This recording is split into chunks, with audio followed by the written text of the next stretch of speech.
Hello everyone, welcome to the Panchsheela academy. My name is Kamal. और जैसा हम हमारी पिछली क्लास में बात कर चुके थे इंटरफेरेंस की, जहां हमने दो वेव का इंटरफेरेंस करवाया, प्रिंसिपल ऑफ सुपरपोजिशन को समझा और जाना कि दो वेव जब मिलती है तो कंस्ट्रक्टिव इंटरफेरेंस कब होता है, डिस्ट्रक्टिव इंटरफेरेंस किस केस में होता है। आज उसी इंटरफेरेंस को हम बाय एक्सपेरिमेंटली डिस्कस करने जा रहे हैं। और वो जो एक्सपेरिमेंटल प्रूफ है कि लाइट एक नेचर रखता है, दैट इज वेव, वो यहां से कंप्लीटली हम एक्सप्लेन करेंगे।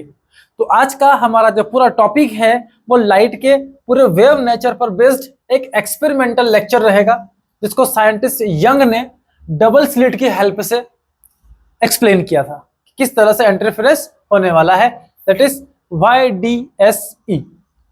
Okay, Young's double slit experiment. तो शुरुआत करते हैं यंग्स डबल स्लिट एक्सपेरिमेंट की। तो यंग ने ना अपने एक्सपेरिमेंट के अंदर, अच्छा इससे पहले जो हम कंसिडर करते आ रहे थे वो हमारा रे नेचर था। रे नेचर की बात करें तो एक सीधे पाथ में लाइट का ट्रेवल करना। तो यंग ने यहां पर एक्सप्लेन किया, जैसे रे के बाद में हमने बात की है न्यूटन्स थ्योरी पर कि वह रे कर्पुचल्स है। फिर हाइगन ने बोला कि ये एक वेव है। तो वेव है तो इसका कोई तो एक्सपेरिमेंटल प्रूफ होगा। तो यंग ने यहां पर एक एक्सपेरिमेंट किया था जिसमें उन्होंने क्या किया, डबल स्लिट का यूज किया। स्लिट्स के बारे में हम लोग पिछली क्लासों में पढ़ चुके हैं। अब देखिए क्या होता है कि एक सोर्स जिससे हम लाइट को क्या करते हैं, प्रोड्यूस करते हैं, जनरेट करते हैं। अब लाइट जिस सोर्स से निकल कर जाती है तो हमने इस लाइट के पाथ में, हमने नहीं, किसने किया था, ये यंग्स ने अपने एक्सपेरिमेंट में। तो उन्होंने कार्डबोर्ड लिया और उस कार्डबोर्ड में ना बहुत बारीक बारीक से दो स्लिट बना लिए, ब्लेड ली और ब्लेड से दो पतले पतले कट लगा लो इसमें, जिससे इस पेपर के अंदर आपको जहां पर दिए हुए हैं इनके बीच की जो डिस्टेंस है वो बहुत ही मिनिमम है। अप्रोक्स ये डिस्टेंस हमारी 0.5 मिलीमीटर के आसपास की। एक कार्डबोर्ड पर दो पतले पतले हमने स्लिट्स बना लिए, बहुत मिनिमम डिस्टेंस पर, कितना, 0.5 मिलीमीटर। और इससे कुछ डिस्टेंस पर हमने लाइट का एक सोर्स यहां पर प्लेस कर दिया। ये लाइट के वेव फ्रंट्स बनाएगा। ये वेव फ्रंट्स जब इस सोर्स से चलकर आगे बढ़ते हैं तो यहां एक कोई पर्टिकुलर मीडियम है, लाइट इस मीडियम में ट्रेवल करता है और इस कार्डबोर्ड पे जैसे टकराता है तो इस कार्डबोर्ड के उस हिस्से को छोड़कर जहां पर आपने स्लिट्स बनाई है, बाकी पूरा पार्ट पूरी तरीके से ओपेक है, लाइट यहां से आर पार नहीं जा सकती। तो जैसे ही कार्डबोर्ड इन लाइट के रास्ते में आता है, यंग ने देखा कि लाइट जैसे यहां पहुंचती है इन कार्डबोर्ड की स्लिट्स के पास, तो हमने पढ़ा है कि यहां पर जितने भी वेव फ्रंट्स इस स्लिट्स पर पहुंच रहे हैं, इनका हर एक पॉइंट एक सेकेंडरी सोर्स ऑफ डिस्टरबेंस की तरह वर्क करता है। ये स्लिट S1 ले लिया, इस स्लिट हमने S2 ले लिया। तो दोनों स्लिट पर वेव फ्रंट्स पहुंचे, हर वेव फ्रंट का एक पॉइंट एक सेकेंडरी सोर्स ऑफ डिस्टरबेंस की तरह वर्क करेगा। और वो क्या कर सकता है, वो खुद अपनी ओन लाइट जनरेट कर सकता है। उस लाइट की फ्रीक्वेंसी, उस लाइट का वेवलेंथ और स्पीड, देखिए दो चीज होती है, वेवलेंथ और स्पीड, जो मीडियम पर डिपेंड करती है। लेकिन लाइट की जो फ्रीक्वेंसी है वो सोर्स के ऊपर डिपेंड करती है। एक बार सोर्स जिस पर्टिकुलर फ्रीक्वेंसी की लाइट निकाल देगा, हमेशा वो लाइट उसी फ्रीक्वेंसी से क्या करेगी, ट्रेवल करती। उसको मीडियम बदलने से कोई भी फर्क नहीं पड़ता। लेकिन वेवलेंथ और वेलोसिटी क्या हो जाती है, बदल जाती है मीडियम के अकॉर्डिंग।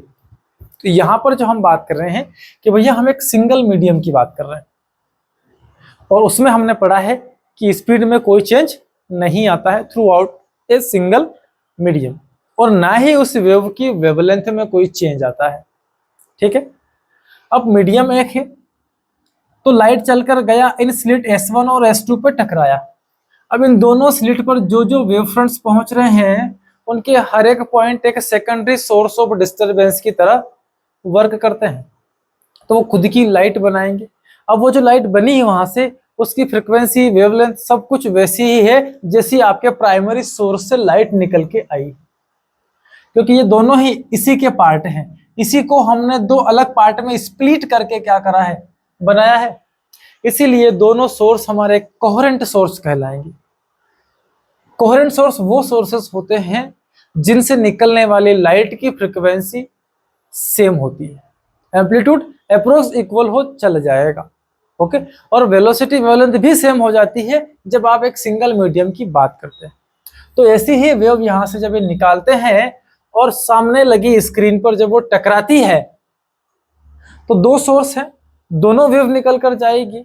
तो इस स्क्रीन पर जब दोनों लाइट एक साथ पहुंचती है ये डिस्टेंस ट्रेवल करके, तो वहां पर इंटरफेरेंस पैटर्न दिखेगा हमको। इंटरफेरेंस पैटर्न में हमने कंस्ट्रक्टिव और डिस्ट्रक्टिव इंटरफेरेंस की डिस्कस की, जहां पर दोनों वेव का, जो दोनों सोर्स से दो वेव निकल कर आई है, जिस पॉइंट पर क्रस्ट पे क्रस्ट सुपरपोज होगा वहां पर इंटेंसिटी हाई हो जानी है, और जहां पर ट्रफ सुपरपोज होगा वहां पर भी इंटेंसिटी हाई हो जानी है, क्योंकि इंटेंसिटी डिपेंड करती है स्क्वायर ऑफ एम्पलीट्यूड से। तो जो दो वेव चलकर आएगी, अगर मान लीजिए एक वेव का क्रस्ट पहुंचा, दूसरी वेव का भी क्रस्ट पहुंचा, तो इंटेंसिटी तो एम्पलीट्यूड का स्क्वायर हो जाएगी। इन दोनों वेव के सुपरपोज होने से यहाँ जो पॉइंट है उसके नेट डिस्टरबेंस कितने होंगे, इन दोनों के क्रस्ट का आप सम कर लो, उतना रिजल्टेंट वेव का एम्पलीट्यूड हमें मिलेगा, और उतनी स्क्वायर कर लो आप, तो आपको वहां पर इंटेंसिटी भी मिलेगी। तो क्रस्ट पे क्रस्ट सुपरपोज हो या ट्रफ पर ट्रफ सुपरपोज हो, दोनों ही केस में इंटेंसिटी हाई हो जाती है। इस केस में आपको एक ब्राइट फ्रिंज यहां पर दिखती है, ओके। तो इन्होंने देखा कि एक ऐसा पॉइंट जो S1 से और S2 से सेम डिस्टेंस पर है, वहां पर इन दोनों वेव का पाथ डिफरेंस डेल एक्स 0 हो जाता है, और जब डेल एक्स 0 हो जाता है उस केस में कंस्ट्रक्टिव इंटरफेरेंस होता है, और कंस्ट्रक्टिव इंटरफेरेंस के दौरान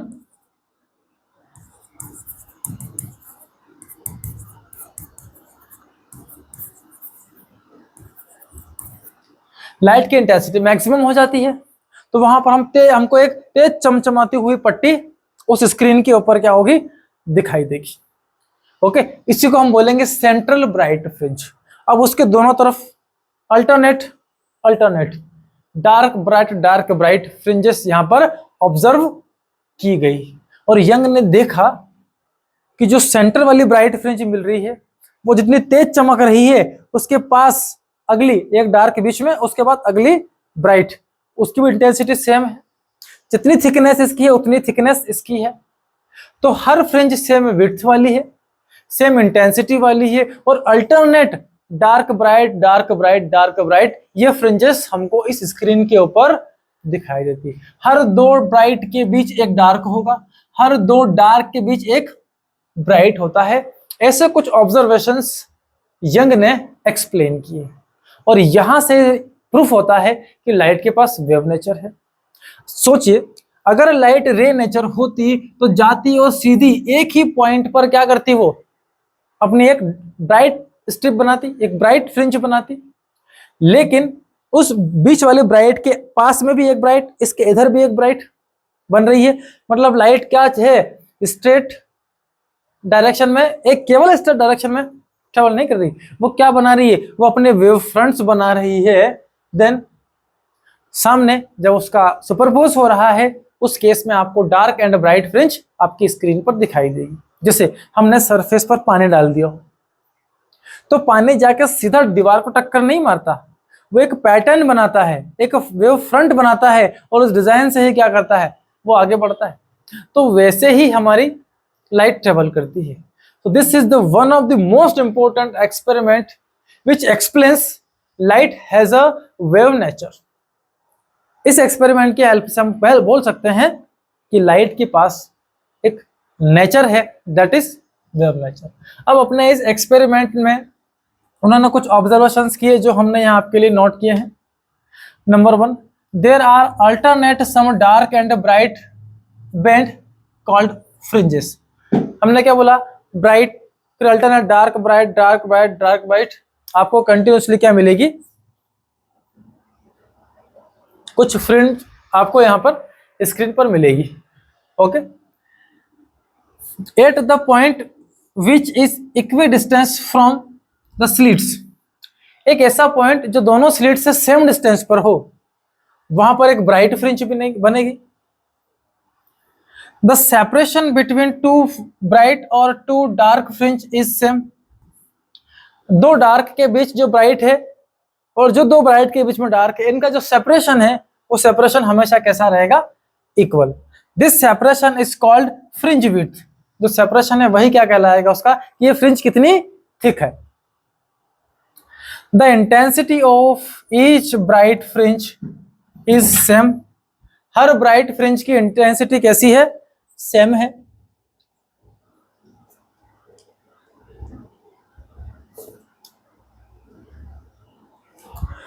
हर ब्राइट फ्रिंज का इंटेंसिटी सेम है और हर डार्क फ्रिंज का इंटेंसिटी भी कैसा है, सेम है।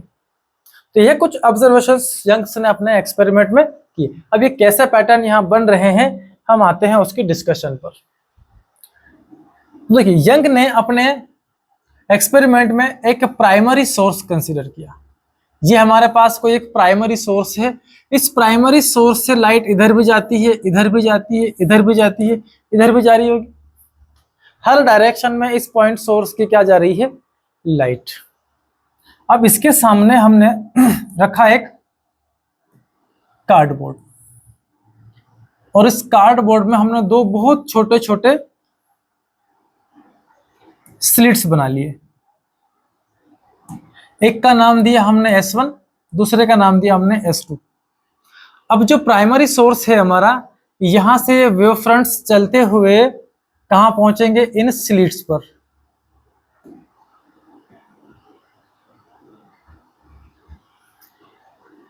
ओके,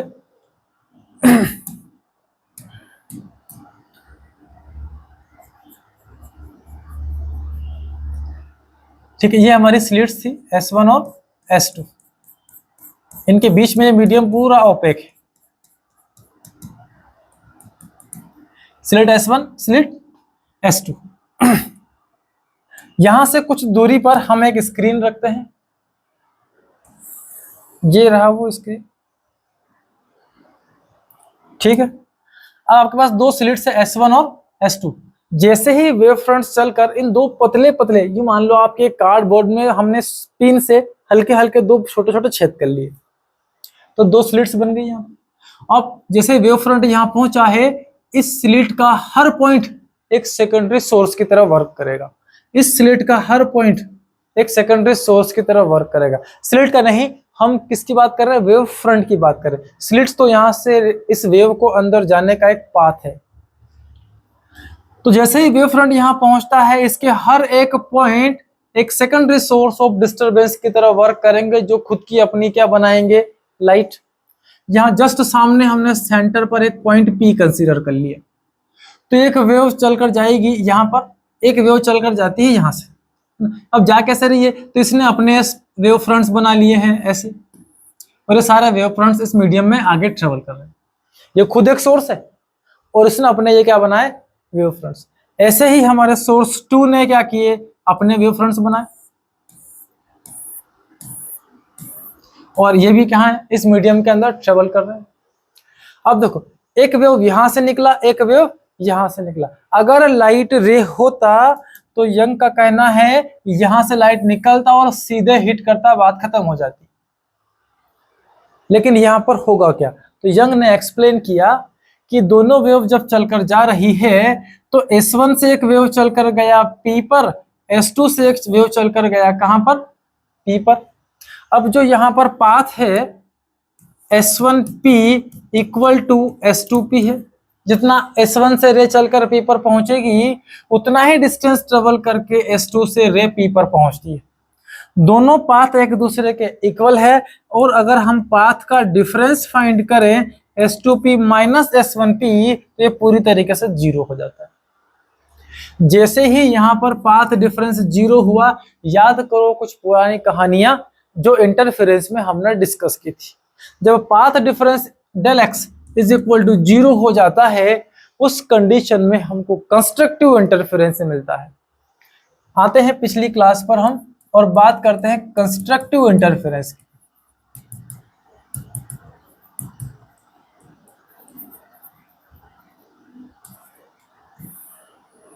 इसको यहां लिख लेते हैं, कंस्ट्रक्टिव इंटरफेरेंस।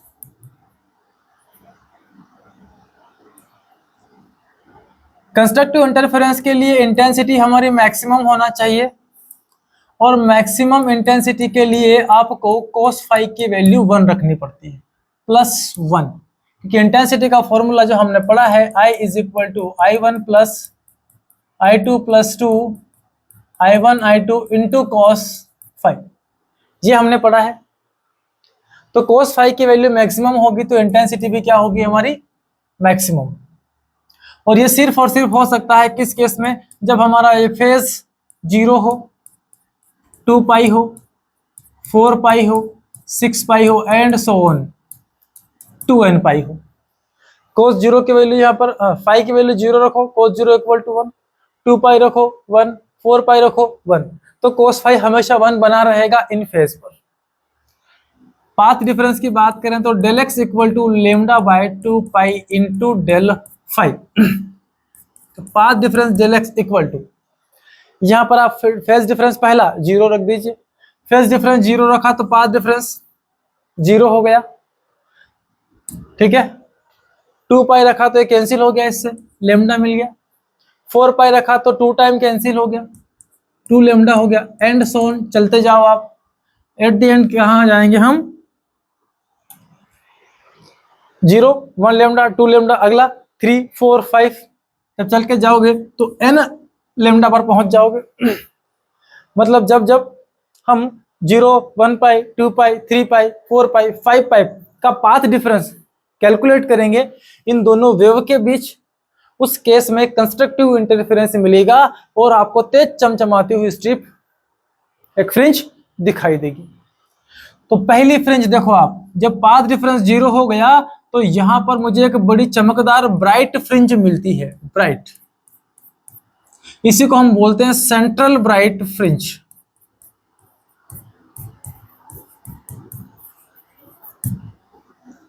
क्या कहलाएगी हमारी ये, सेंट्रल ब्राइट फ्रिंज, जहां पर हमारा पाथ डिफरेंस पूरी तरीके से 0 हो जाता है। ये तो कंस्ट्रक्टिव इंटरफेरेंस की बात हो गई। बात करते हैं दूसरा डिस्ट्रक्टिव इंटरफेरेंस की। डिस्ट्रक्टिव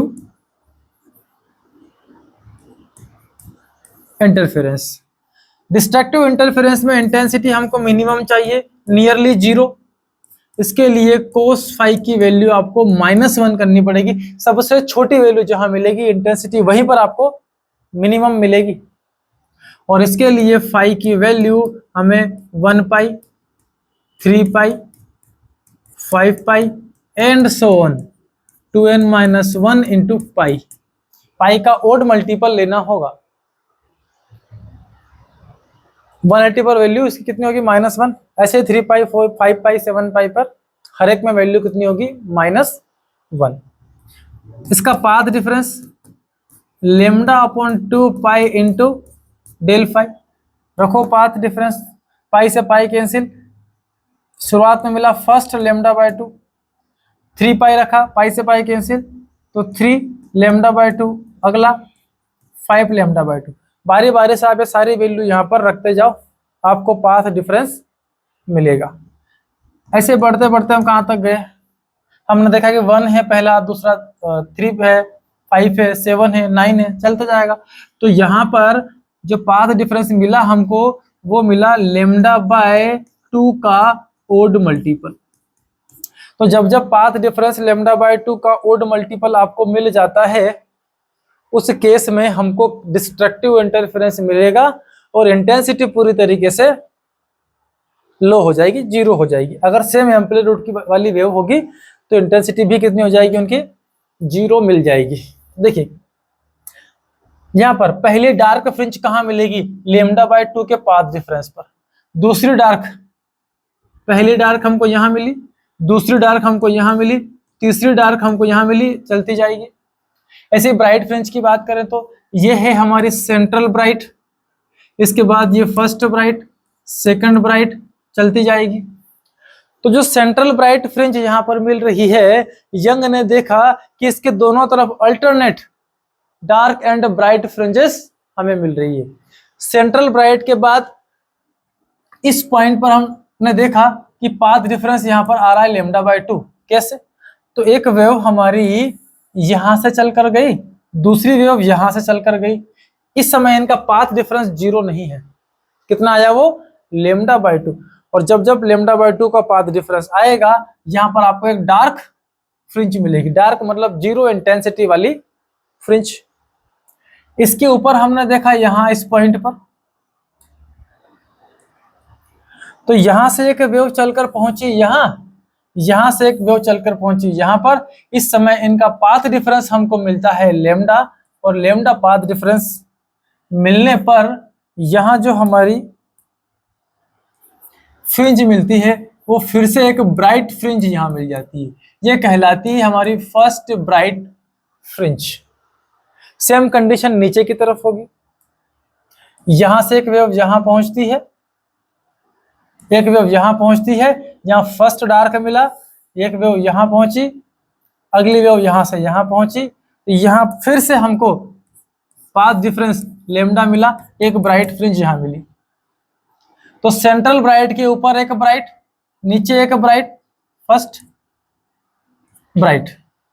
ओके, अब इसके ऊपर जाओगे आप तो अगली सेकंड डार्क फ्रिंज आपको यहां मिल जाएगी, इसके बीच में आपको थर्ड ब्राइट यहां मिल जाएगी। तो यही पैटर्न क्या होता है, कंटिन्यू दोनों तरफ चलते रहता है। सोचिए अगर वो रे होती लाइट तो जाके सिर्फ यहीं पर ब्राइट फ्रिंज बनाती और खत्म हो जाती। हम तो देख रहे हैं कि यार जो सेंटर हमारी है सेंट्रल ब्राइट, उसके दोनों तरफ alternate dark and bright fringes हमें यहाँ पर मिल रही है।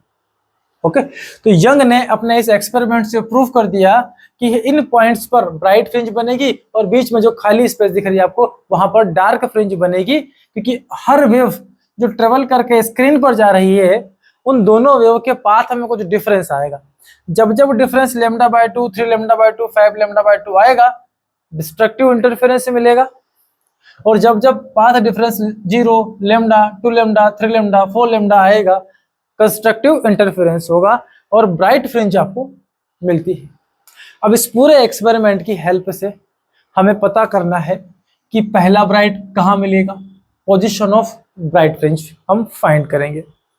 पहला डार्क हमको कहाँ मिलेगा, दूसरा डार्क हमको कहाँ मिलेगा, nth वाला डार्क फ्रिंज हमको कहाँ मिलेगा, या nth वाला ब्राइट फ्रिंज हमको कहाँ पर मिलने वाला है। तो वो सारे डिस्कशन हम लोगों को यंग्स के इस एक्सपेरिमेंट की हेल्प से करनी है। तो चलते हैं ये तो हमारा डार्क एंड ब्राइट फ्रिंज का एक पैटर्न हो गया। अब इनकी पोजीशन को हम कैसे फाइंड करेंगे उस ओर बढ़ते हैं। तो इसको लेने के लिए हमको चाहिएगा, इस पोजीशन को फाइंड करने के लिए हमने एक सोर्स कंसीडर किया लाइट का, जो ऑल डायरेक्शंस में अपनी लाइट भेज रहा है। इसके सामने थोड़ी दूर हमने दो छोटे छोटे स्लिट्स बनाए हैं एक कार्डबोर्ड के अंदर। एक कार्डबोर्ड रखा और हमने दो स्लिट्स ले लिए हैं। एक स्लिट अपनी S1 है, दूसरी स्लिट हमारी कौन है, S2। इन दोनों के बीच में एक सेंटर पॉइंट हमने कंसीडर किया O, जहां से इस वाले स्लिट की डिस्टेंस ली हमने D और इस वाले स्लिट की डिस्टेंस हमने ली कितनी, D। दोनों S1 और S2 के बीच का डिस्टेंस हमें मिल जाता है 2D। ओके, अब देखिए इससे कुछ डिस्टेंस पर हमको एक स्क्रीन की नीड लगेगी, तो यहां पर हमने एक स्क्रीन लगा दिया। ओके, और इसके सेंटर पॉइंट से इस स्क्रीन का जो डिस्टेंस हमने रखा, ये डिस्टेंस हमारा है कैपिटल D। दोनों स्लिट्स और स्क्रीन के बीच का डिस्टेंस, और इसको नेम दे दिया हमने O डैश। क्लियर? ये आपकी नॉर्मल लाइन हो जाती है इस स्क्रीन पर दोनों स्लिट्स के सेंटर से। ठीक है, अब देखिए S1 से ऊपर एक वेव चल के जाएगा, S2 से ऊपर चलकर जाएगा। तो यहाँ पर पाथ डिफरेंस 0 होने से आपको एक सेंट्रल ब्राइट फ्रिंज मिल जाएगी। क्या मिलेगी? Central bright fringe. कहाँ मिल रही है आपको? वो O डैश पॉइंट पर, क्योंकि S1 से जाएगी जो वेव, S2 से जाएगी जो वेव, इन दोनों के पाथ डिफरेंस कितने होंगे? 0। उस केस में ये आपको मिल जाता है। इस सोर्स से वेव फ्रंट चल के आए हैं, S1 और S2 तक पहुंचे हैं, तो उन वेव फ्रंट का हर पॉइंट सेकेंडरी सोर्स की तरह काम कर रहा है, अपनी वेव यहां से निकालता है। तो हमें देखना है पोजीशन ऑफ फर्स्ट ब्राइट या पोजीशन ऑफ फर्स्ट डार्क। तो हमने क्या किया, इस सेंटर O से या तो ऊपर चला जाओ या नीचे आ जाओ। हमने यहां पर ऊपर की तरफ एक पॉइंट P कंसीडर कर लिया y डिस्टेंस पर, और यहां देखा इस P पॉइंट पर कि मान लीजिए चलो हमारे पास यहाँ पाथ डिफरेंस लेमडा मिल रहा है, उस केस में आपको फर्स्ट ब्राइट फ्रिंज यहाँ पर मिल जाती है। भाई पाथ डिफरेंस जहाँ 0 है वहां पर सेंट्रल ब्राइट, और जहां पर path difference del X lambda मिलेगा वहां पर क्या मिल रही है आपको? First bright fringe. ओके, कैसे मिलेगी? तो वेव के बेसिस पर। अब वेव का होगा यहाँ पर इंटरफेरेंस, तो S1 से एक वेव चलकर पहुंचता है P पर, S2 से भी एक वेव चलकर पहुंचता है कहां पर? P पर। हो सकता है इन दोनों वेव के बीच में पाथ डिफरेंस हमारा कितना हो? लेमडा। उस केस में P पॉइंट पर हमको एक पहली ब्राइट फ्रिंज मिल जाती है। ठीक है, तो ये कंसीडर कर लिया हमने। चलो अगला, हमने यहां से O से इस पॉइंट P को ज्वाइन किया, और यहां पर एक एंगल हमने थीटा कंसीडर कर लिया। अब देखिए, सोर्स S1 से लाइट चलकर गई, उसने डिस्टेंस ट्रेवल किया S1P। तो यहां पर जो S1P है ये है डिस्टेंस ट्रेवल्ड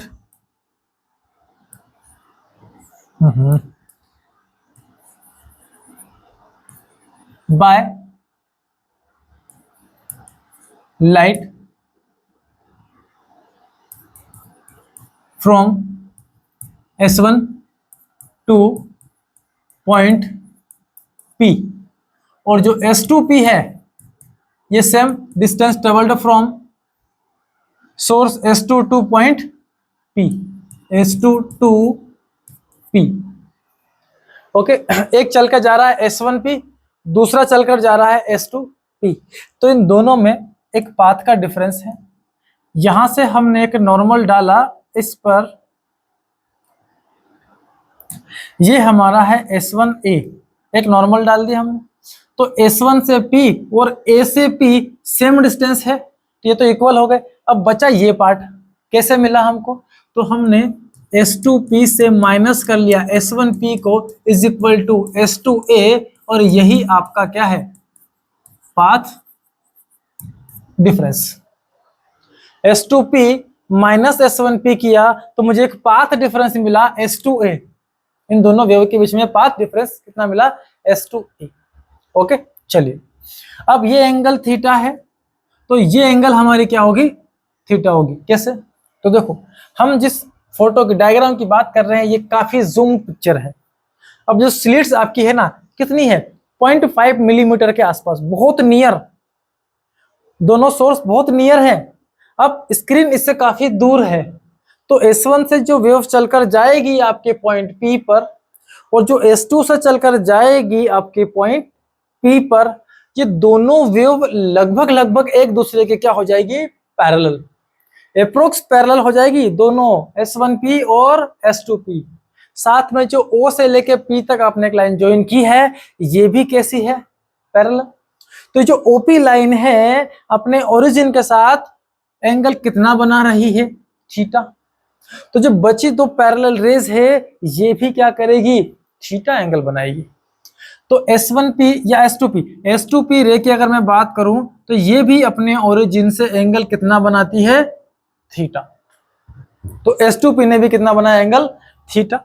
अगर ये एंगल थीटा है तो ये टोटल एंगल था 90, ऊपर वाली एंगल बच गई है 90 माइनस थीटा। अब इस S1 S2A ट्रायंगल के अंदर ये वाली एंगल 90 डिग्री है। थोड़े समय के लिए हमने मान लिया कि ये वाला जो एंगल हमारा है ये है x। तो अगर इस S1 S2 और A में एक ट्रायंगल है आपके पास, कौन सा, S1 S2A, इसमें इन तीनों एंगल का सम करें x plus 90 minus theta plus 90, तो इनका सम 180 डिग्री होगा। 90 90 180 उधर गया, 0 हो गया, तो x minus theta equal to 0, तो x इज इक्वल टू कितना आया, थीटा। तो जहां आपने x लिखा है वहां पर ये एंगल आपका कितना हो गया, थीटा। क्लियर है? तीनों पैरेलल लाइन है, ओपी हॉरिजॉन्टल से थीटा एंगल बना रहा है, तो ये एंगल थीटा, ये 90 माइनस थीटा, और इन तीनों को सम करके देखा तो ये एंगल भी कितना हो गया आपका, थीटा हो गया। अब आपके पास यहां पर मिल रहे हैं दो ट्रायंगल, कौन कौन से, जहां थीटा बन रहा है उनको देख लो आप। थीटा एक यहां बन रहा, तो एक ट्रायंगल S1 S2A मिल रहा है। थीटा एक यहां बन रहा है OP O'। इन दोनों ट्रायंगल में हम लगाते हैं सिमिलरिटी की property. So in triangle OP O' and S1 and triangle S1 S2A। अब आप देखिए, एक थीटा इसका दोनों बराबर है, साथ में इसका एक एंगल 90 ये रहा, एक एंगल 90 ये रहा, तो दोनों ट्रायंगल क्या हो गए, triangle OPO' congruent to triangle S1 S2A। जब दो एंगल सेम हो जाते हैं कि इन दो ट्रायंगल में, तो ये आपस में कॉन्ग्रुएंट हो जाते हैं, और कॉन्ग्रुएंट के सिचुएशन में किसी दो साइड का रेशो अगली दो साइड के रेशो के बराबर होगा। ठीक है, चलो आते हैं, तो दो साइड लेते हैं अपन। S1 S2A, इस ट्रायंगल में हमने एक साइड ली थीटा के जस्ट सामने परपेंडिकुलर, कौन सा, S2A। तो S2A लिया हमने, थीटा के सामने वाला परपेंडिकुलर है, तो इसमें भी परपेंडिकुलर ले लेते हैं। थीटा के सामने यहाँ पर OP और O' या PO', O', ये आपका एक परपेंडिकुलर हो गया। इन दोनों का रेशियो अगली दो साइड के रेशियो के बराबर होगा। चलिए वो लेते हैं। 90 के सामने इसका है हाइपोटेनस S1 S2, तो ये लिया हमने S1 S2 डिवाइड बाय, इधर 90 के सामने एक हाइपोटेनस है O से P तक, OP, ये OP हमने लिया। ठीक है, S2A ये हमारा एक पाथ डिफरेंस है, इसको ऐसे ही रहने दो। O' को देखो जरा, O' से P ये पोजीशन ऑफ फ्रिंज है Y, और S1 S2 कितना है, S1 से S2 आओ, टोटल डिस्टेंस है हमारा 2D, क्योंकि सेंटर से ये D है, ये D है, ये हो गया आपका 2D। और OP कहाँ है, ये OP, O से P तक। सोचो दो स्लिट जो बहुत नियर है, यहां से जब वेव चल के जाएगी तो जो P पॉइंट आपको यहाँ इतनी दूर दिख रहा है, ये P पॉइंट बहुत नियर होगा इसके, अप्रोक्स इसके आसपास। अब आप O से यहां तक का डिस्टेंस या O से O' तक का डिस्टेंस अप्रोक्सीमेट इक्वल होगा, तो जो OP हमारा है ये यहाँ पर अप्रोक्स इक्वल टू क्या हो गया, डिस्टेंस ऑफ स्क्रीन, कहां से, दोनों स्लिट से। ये तीनों वैल्यू हम यहां रखते हैं तो हमें रिजल्ट मिलता है S2A। अच्छा, इसको भी इधर ही भेज दो, ओके यही भेज देते हैं हम। तो S2A is equal to S1 S2 into O' divided by OP, सारी वैल्यूज इसमें रख दो। तो S2A is equal to S1 S2 2D है, ये रहा, O' हमारा Y है, डिवाइडेड बाय OP हमारा कितना आ गया, D, ये आया path difference equal to this. Clear? तो यहां जो हमें पाथ डिफरेंस मिला,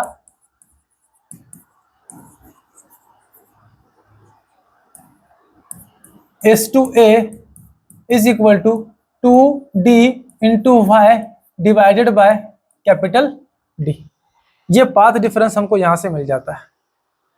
अब इस पाथ डिफरेंस के बेसिस पर हम पोजीशन फाइंड करते हैं। तो पहले हम पोजीशन फाइंड करते हैं ब्राइट फ्रिंज के लिए। So position for bright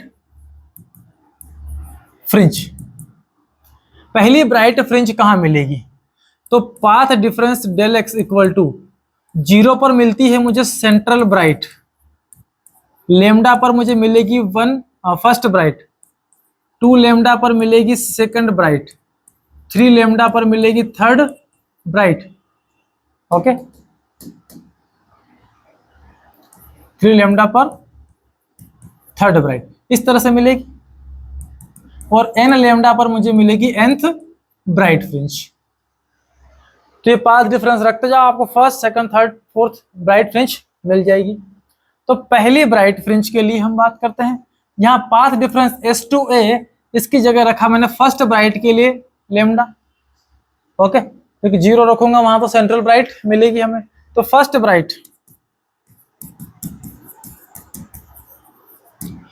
bright के लिए यहां पर हमने वैल्यू पुट की कितनी, लेमडा इज इक्वल टू, ये है 2d into y divided by capital D। So first bright y1 is equal to d का मल्टीप्लाई इससे कर लो, lambda into capital D by 2d, ये फर्स्ट ब्राइट देगा। सेकंड ब्राइट के लिए पाथ डिफरेंस कितना चाहिए मुझे, 2 लेमडा। तो पाथ डिफरेंस की जगह रखा 2 lambda equal to 2d into position of second bright divided by capital D।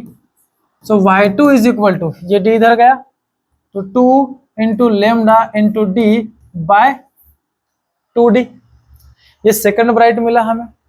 Third bright की बात कर लेते हैं। थर्ड ब्राइट के लिए लेमडा 3 ले लो, 3 lambda is equal to 2d into position of third bright divided by distance of screen. So y3 is equal to मिला हमें 3 lambda into capital D by 2d। अब आप देखेंगे ये 1 lambda by 2d, 2 lambda d by 2d, 3 lambda d by 3d। अगर मैं nth bright की बात करूं तो nth ब्राइट फ्रिंज वो हो जाएगी yn इज इक्वल टू, यहाँ लगा दिया मैंने n lambda d by 2d, जहां पर n is equal to 1 2 3 and so on. आप रख सकते हैं, सारी फ्रिंजेस हमको यहां से मिल जाती है। This are the position of bright fringes. अब डार्क पर आते हैं।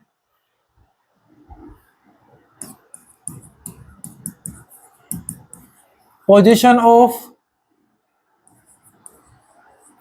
Dark fringes. ओके, कहां से बात कर रहे हैं आप, फ्रॉम सेंट्रल ब्राइट। सो इसके लिए path difference del x is equal to, पहली डार्क मिलेगी हमको लेमडा बाय 2 के पाथ डिफरेंस पर, दूसरा हमको मिलता है 3 लेमडा बाय 2 पर, 5 लेमडा बाय 2 पर एंड सो ऑन 2n-1 पर हमें मिलेगी nth ब्राइट फ्रिंज। तो सारी वैल्यू पाथ डिफरेंस वाले रिलेशन में रख लो। वो रिलेशन हमारा था S2A is equal to 2d into y divided by d। तो फर्स्ट डार्क की बात कर रहे हैं हम, रख दो। फर्स्ट डार्क के लिए पाथ डिफरेंस लेमडा बाय 2, ये lambda by 2 is equal to 2d into first dark divided by capital D। तो ये d इधर गया, बाकी डिवाइड में ले आओ। तो फर्स्ट डार्क मिला हमें, वो हमको मिल रहा है, इसको इधर ले जाएंगे हम, तो lambda into d by 2 into 2d। इस 2 को हमने यहाँ रखा, इंटू कर दिया, डिवाइड में ले गए इसको 2d को, ये d ऊपर 2d डिवाइड में, ये आ गया फर्स्ट डार्क। सेकंड डार्क पे आते हैं। सेकंड डार्क मिलेगी 3 लेमडा बाई 2 पर, तो पाथ डिफरेंस रखा 3 lambda by 2 is equal to 2d/2 divide by D. तो second dark y2 is equal to 3 lambda into D, D गया इसमें 2d गया डिवाइड में, तो 2 इंटू 2d यहां मिलेगा। थर्ड डार्क की बात करें तो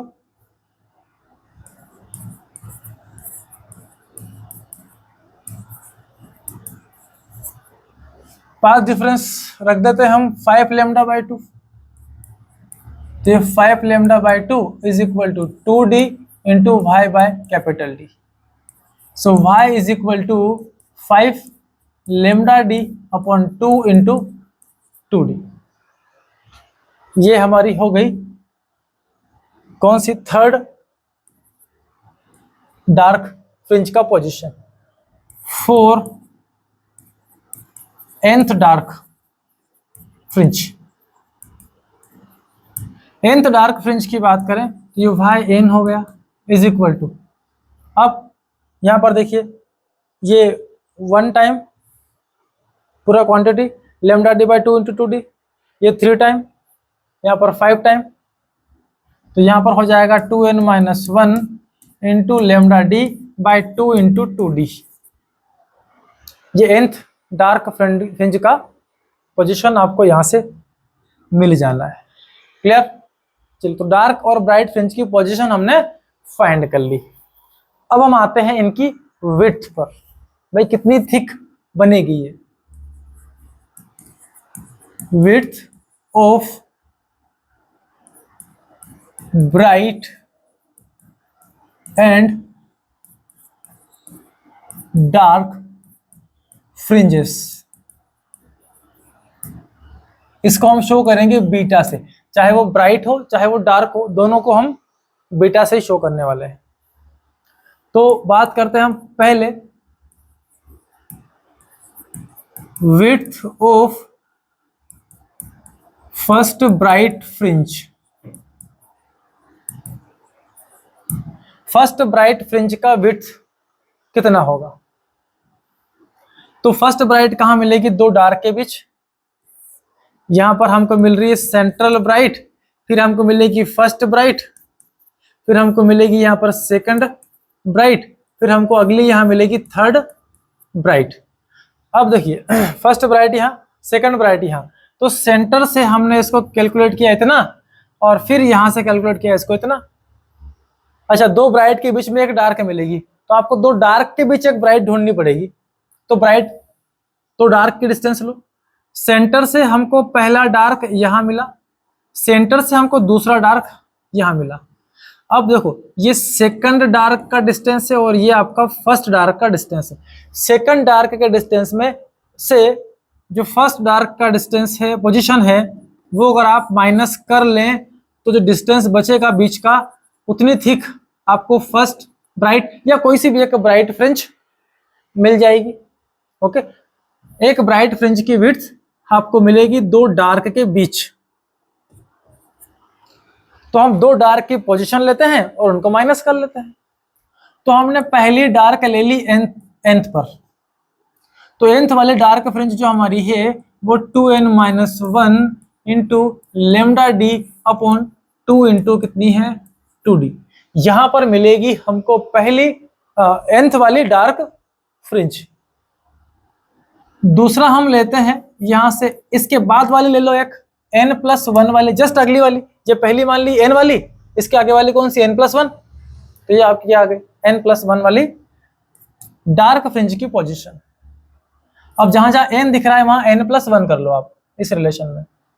तो 2 अपनी जगह पर, यहां पर n+1 रखा, -1 ब्रैकेट क्लोज, जहां n था वहां n+1 आ गया, into lambda D upon 2 into 2d।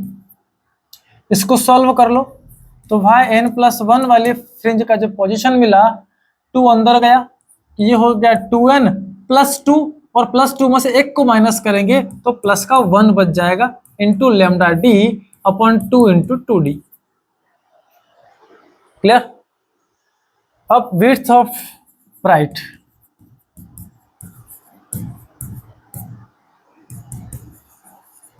Fringe, ये हमको मिलेगी। इसमें से इसको माइनस कर लो, वाई एन प्लस वाली फ्रिंज में से वाई एन वाली फ्रिंज को माइनस कर लिया, रखते हैं दोनों वैल्यू। तो यहाँ ये है 2n+1 lambda by D upon 2 into 2d minus y n हमारे पास ये है 2n-1 into lambda D upon 2 into 2d।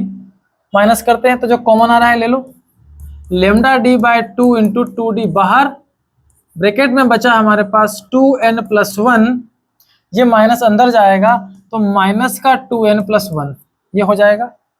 2n opposite sign subtract हो गए और 1+1 कितना हो जाता है 2। अब ये 2 और नीचे वाले 2 आपस में cancel, so beta is equal to lambda D by 2 into 2d, और यहां बचा था आपके पास 2, 1+1 2, इस 2 से ये 2 cancel, so beta is equal to हमें मिला lambda into D upon 2d। This is width of bright fringe. तो ब्राइट फ्रिंज का विड्थ कितना मिलेगा यहां से आप कैलकुलेट कर सकते हैं। डन। चलिए आगे चलते हैं और अब निकालते हैं width of dark fringe.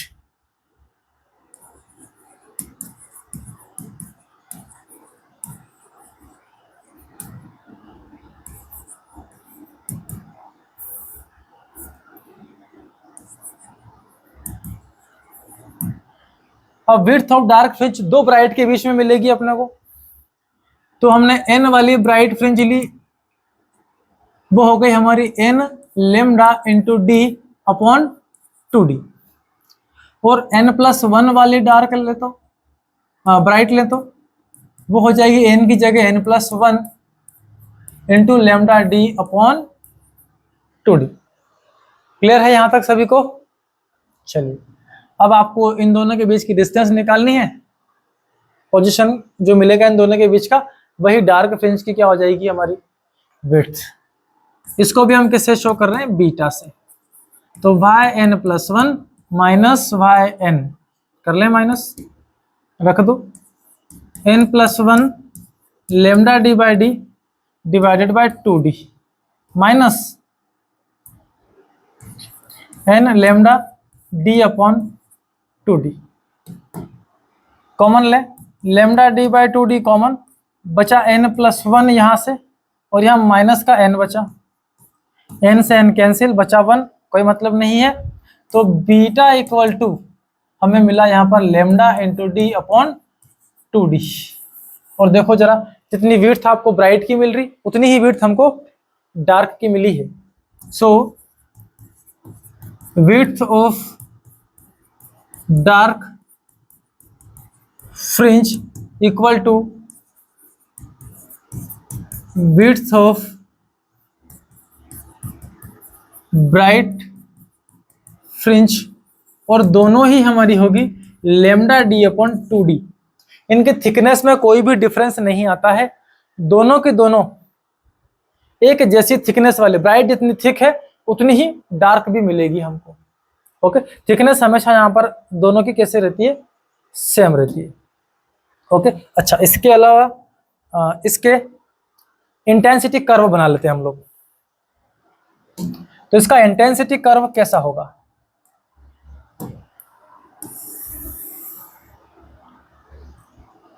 So I versus phase difference का कर्व लेते हैं अपन। अच्छा इंटेंसिटी के लिए आई वर्सेस, यहाँ तो इतना वो नहीं है, इंटेंसिटी के बेस पे ले लेते हैं।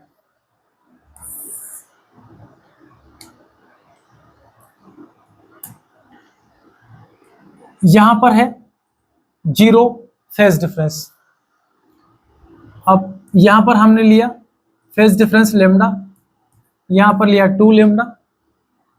अच्छा इनके बीच कुछ और भी आएंगे, थोड़ा दूर लेते हैं, लेमडा 2 लेमडा 3 लेमडा, इसी तरह से यहां से आगे जाएंगे तो ये 4 लेमडा, इधर कहीं 6 लेमडा। ठीक है, कौन कौन से फेस पर मिलते हैं तो फेस भी लिख सकते हैं आप यहाँ पर। यहाँ जो लेमडा के लिए जो फेस चाहिए हमको वो कितना चाहिए, तो 0 है। यहाँ पर चाहिए 2 पाई, 4 पाई, 6 पाई, 8 पाई, 10 पाई। ओके, नहीं कुछ मामला गड़बड़ हुआ क्या? cos फाई की वैल्यू 0 पर 0 है, 2 पाई पर +1 मिलेगी। ठीक है, ओके। फेज डिफरेंस देख लीजिए आप, डेल फाई cos फाई की वैल्यू +1 कंस्ट्रक्टिव इंटरफेरेंस, और डेल फाई जो चाहिए हमें इसके लिए वो 0, 2, 4, 6 ये चाहिए। ठीक है, कंस्ट्रक्टिव इंटरफेरेंस के लिए। डिस्ट्रक्टिव के लिए cos फाई इक्वल टू -1, तो डेल फाई की value pi, 3 pi, 5 pi and so on चलती जाएगी। फेज डिफरेंस की पाथ डिफरेंस की बात करें तो 0 लेमडा, 2 लेमडा, 3 लेमडा चलते जाएगा, 0, 1, 2, 3, 4। इसमें पाथ डिफरेंस की बात करें तो यहाँ λ/2, 3 λ/2, 5 λ/2 चलते जाएगा। इधर भी आ जाते हैं हम, क्योंकि सेंट्रल ब्राइट के उधर भी मिलेगी, दूसरी साइड भी मिलेगी continuously dark and bright fringe. ये लेमडा, 2 लेमडा, 3 लेमडा, यहाँ पर 4 लेमडा, 6 लेमडा, और इधर कहीं 8 लेमडा। इनके बीच में यहाँ पर हमारा पाथ डिफरेंस λ/2 हो जाएगा। ओके, यहाँ पर पाथ डिफरेंस 3 λ/2, 5 λ/2, 7 λ/2, और इस तरह से चलता जाएगा। यहाँ पर फिर से λ/2, 3 λ/2, 5 λ/2, 7 λ/2।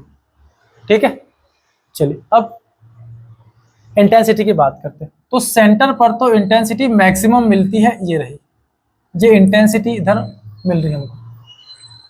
ठीक है, तो सेंट्रल ब्राइट पे हमें इंटेंसिटी सबसे हाई मिलेगी। उसके बाद क्या मिलेगी हमको, अगली सेंट्रल ब्राइट के बाद दोनों तरफ अल्टरनेट, ऊपर डार्क, नीचे भी एक डार्क फ्रिंज। ओके, तो यहां से हम गए λ/2 फेस पर, तो ये फ्रिंज हमारी डार्क हो गई। अच्छा, एक काम करते पहले हम पॉइंट बनाते हैं सारे।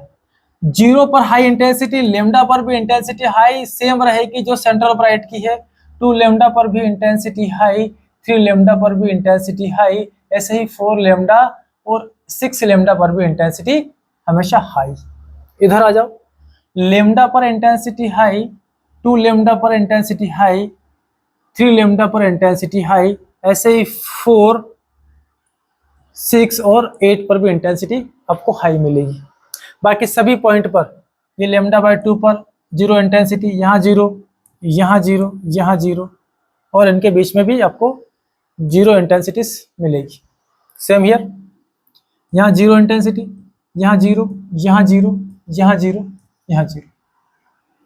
तो यहाँ से कर्व बना ऐसा, यहाँ से कर्व गया ऐसा, लो इंटेंसिटी, फिर है हाई, फिर ये लो, फिर ये हाई, फिर ये लो, अगेन हाई, और फिर से लो। सेम इधर बनेंगे ये कर्व।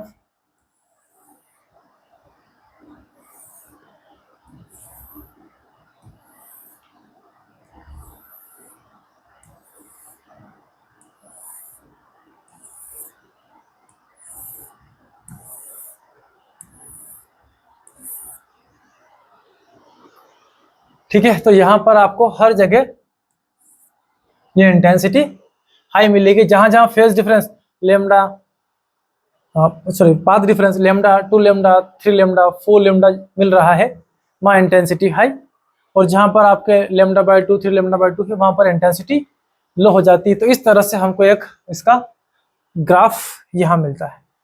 क्लियर है सभी को? फाइनल कंक्लूजन समझ लें आप।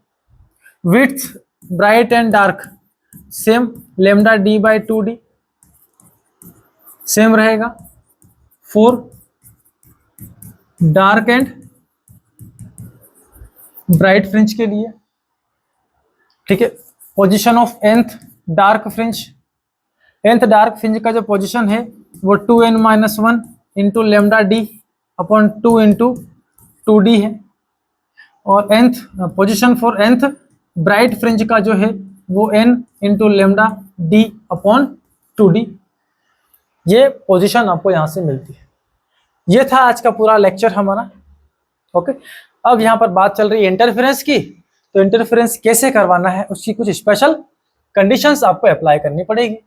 हम चाहते हैं डिस्टिंक्ट इंटरफेरेंस हो, दोनों वेव जो चलकर आ रही है वो क्लियर इंटरफेरेंस हमको स्क्रीन के ऊपर क्या करे, शो करे। और क्लियर इंटरफेरेंस शो करने के लिए condition number first, both source must be coherent, दोनों सोर्स कोहेरेंट होना चाहिए। कोहेरेंट बोले तो ऐसे सोर्सेस जिनसे निकलने वाली वेव फ्रीक्वेंसी में, वेवलेंथ में, स्पीड में, सब में क्या हो, कांस्टेंट, उनका जो एम्पलीट्यूड है वो अप्रोक्स सेम चल जाएगा। ठीक है, ऐसे सोर्सेस को हम बोलते हैं कोहेरेंट सोर्सेस। कोहेरेंट सोर्सेस क्या होते हैं, अगर आपको पता नहीं है तो हमारा पिछले लेक्चर पर जाएं और वहां पर जाने कोहेरेंट सोर्स क्या होते हैं। Frequency of both source must be same, होना ही चाहिए भाई, दो कोहेरेंट सोर्स है तो फ्रीक्वेंसी होना ही चाहिए उनकी equal. Amplitude of both light wave must be same और नियरली इक्वल, ये धक जाएगा भाई, थोड़ा बहुत अगर एम्पलीट्यूड में डिफरेंस है तो वो चल जाएगा। जैसे हमारे पास दो वेव है, एक का एम्पलीट्यूड A1 है, दूसरे का A2, कराते हैं इनका कंस्ट्रक्टिव इंटरफेरेंस और डिस्ट्रक्टिव इंटरफेरेंस।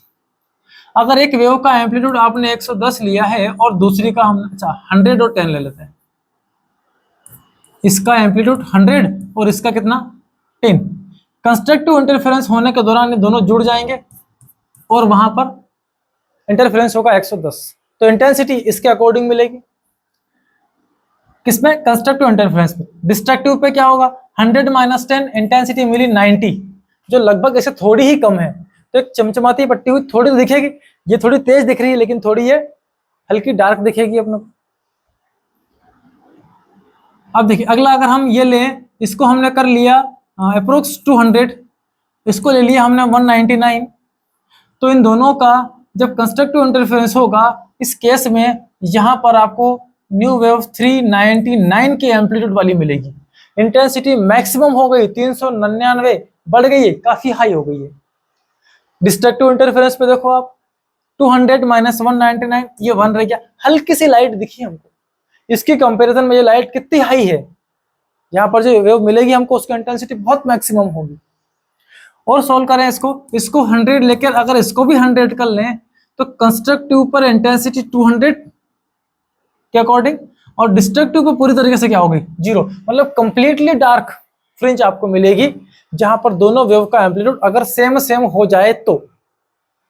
बाकी आप ये अप्लाई कर सकते हैं, इसमें हम अप्लाई नहीं करेंगे क्योंकि कुछ लाइट तो मिल ही रही है ना, हमको डार्क फ्रिंज कहाँ मिली, तो हम कोशिश करेंगे कि जो एम्पलीट्यूड है दोनों वेव के वो अप्रोक्स इक्वल हो या एग्जैक्ट इक्वल हो जाए तो और अच्छी बात। Next, distance between slits and screen must be large. जो दो स्लिट्स हमारी है S1 और S2, यहां से जो स्क्रीन है इसकी डिस्टेंस काफी लार्ज होना चाहिए, and greater than the distance between the slits. Slits के डिस्टेंस की, इन दोनों स्लिट के बीच का डिस्टेंस तो बहुत माइनर रखना है और यहां से इसको काफी लार्ज डिस्टेंस पर रखना है, मतलब capital D is much greater than distance between slits. और ज्यादा बेहतर हो, सबसे अच्छा, लाइट हमारी मोनोक्रोमेटिक होना चाहिए, किसी एक पर्टिकुलर सिंगल कलर वाली होना चाहिए। वैसे यंग ने अपने एक्सपेरिमेंट में व्हाइट लाइट पर ये एक्सपेरिमेंट किया, पर थोड़ी प्रॉब्लम्स आती है वहां पर, तो बेहतर है कि आप इस एक्सपेरिमेंट को जब भी करने बैठे तो एक मोनोक्रोमेटिक लाइट क्या होना चाहिए, इंसिडेंट कराना चाहिए, एक सिंगल कलर की लाइट इंसिडेंट कराओ। ओके, अच्छा, अगर मोनोक्रोमेटिक नहीं हुई तो मोनोक्रोमेटिक लाइट अगर नहीं हुई तो what will happen, white light is used in YDAC। अगर हम यंग्स डबल स्लिट में व्हाइट लाइट यूज करेंगे, ये रहा हमारा सोर्स और ये रही इससे निकलने वाली लाइट, स्लिट S1 S2, ये रहा सामने स्क्रीन। तो इस सेंटर वाले पॉइंट पर अगर लाइट पहुंचेगी तो क्या होगा, तो यहां से लाइट गई यहां पर और यहां से लाइट गई यहां पर, तो यहां पाथ डिफरेंस मिला हमें 0। तो व्हाइट लाइट जितना चलकर गई यहां से दोनों बराबर है, पाथ डिफरेंस 0 है। और 0 के केस में यहां पर आपको एक क्या मिलेगी, व्हाइट कलर की ब्राइट फ्रिंज सेंट्रल ब्राइट के रूप में मिल जाएगी। बट इसके ऊपर एक लाइट चल के यहां से पहुंची, दूसरी यहां से पहुंची, तो वॉयलेट कलर की भाई साहब यहां पहले पहुंच गई। रेड कलर का वेवलेंथ हाई है, वो यहां पहुंच गई। तो रेड कलर का जो इंटरफेरेंस होगा वो थोड़ा ऊपर मिलेगा, वॉयलेट कलर का थोड़ा हमको नीचे मिलेगा, क्योंकि व्हाइट लाइट के अंदर 7 कलर की अलग अलग लाइट्स। तो यहाँ वॉयलेट कलर की जगह हमको जो इंटरफेरेंस मिलेगा, इस इंटरफेरेंस के दौरान हमको रेडिश व्हाइट कलर यहाँ पर दिखाई देगा। और यहाँ बात करें तो यहाँ हमारे पास होगा bluish white colour. Interference pattern को हम सही तरीके से पहचान नहीं पाएंगे, तो बेहतर है आप एक मोनोक्रोमेटिक लाइट का यहाँ पर यूज करें। And last, what will you observe if violet colour is replaced by red colour. अगर YDAC में हम जिस सोर्स को यूज कर रहे हैं वो सोर्स से निकलने वाली लाइट क्या थी, वॉयलेट, और इस वॉयलेट को मैंने रेड से रिप्लेस कर दिया। यहां से जो लाइट निकल रही है वो कैसी है, रेड।